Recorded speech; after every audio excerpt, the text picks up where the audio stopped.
est-ce que la Ligue 1 est un championnat trop sous-coté par rapport aux autres championnats du Big Five européen?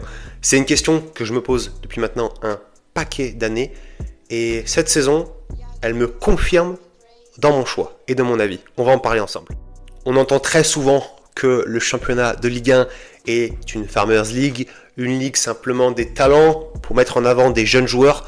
Pour moi, c'est une appréciation qui est totalement fausse. Cette saison de Ligue 1, elle m'a donné un avis, elle m'a confirmé dans mon avis que, en fin de compte, la Ligue 1, c'est plus qu'un 5e championnat exclu d'un certain top 4. Pour moi, on est clairement sur un championnat très physique, très compliqué techniquement pour de nombreux joueurs et qui est très loin des championnats mineurs du top 6, 7, 8 européens. On est en vérité, selon moi, sur un championnat qui mériterait tout à fait d'être comparé au top 4 ou au top 3 actuellement en Europe. Pour moi, l'argument de la crise financière des droits TV, c'est un mauvais argument. La Ligue 1 a montré cet été que même avec une baisse significative des revenus liés aux droits TV, les cellules savaient s'adapter et savaient recruter intelligemment des joueurs pour des montants forcément plus faibles. Mais il y a toujours des clubs déjà puissants financièrement. On peut penser au top 3, Marseille, Paris Saint-Germain. Et maintenant, qui est le réel top 3 en Ligue 1 en termes financiers? Est-ce que c'est Rennes? Est-ce que c'est Monaco? C'est forcément plus l'OL.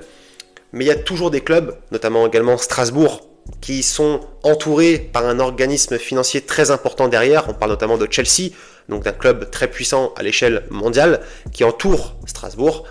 Donc, dire que toute la Ligue 1 est affectée financièrement, c'est faux. Les petits clubs ont tendance en effet à s'enfoncer dans les bas du classement et à être de plus en plus en difficulté économique. Mais cette intelligence dans le recrutement, un recrutement forcément plus ciblé, qui n'est pas vrai de partout. Il y a des clubs en Ligue 1 qui travaillent mal. Bon, l'exemple type pour moi, c'est l'AS Monaco, qui a pour moi eu du mal à s'adapter à cette crise financière. C'est un club qui est un peu laissé à l'abandon par ses propriétaires. Je suis désolé de le dire, mais c'est une vérité. Mais globalement, le niveau de la Ligue 1 a tendance à être relevé. C'est plus homogène. Les grosses équipes ont tendance à avoir de plus en plus de mal contre les équipes apparemment plus faibles. Et ça, c'est une vérité qui est de plus en plus vraie maintenant depuis quelques saisons. Et cette saison, quand on regarde le niveau des tops équipes, il y a de plus en plus de compétitivité dans le très haut du classement.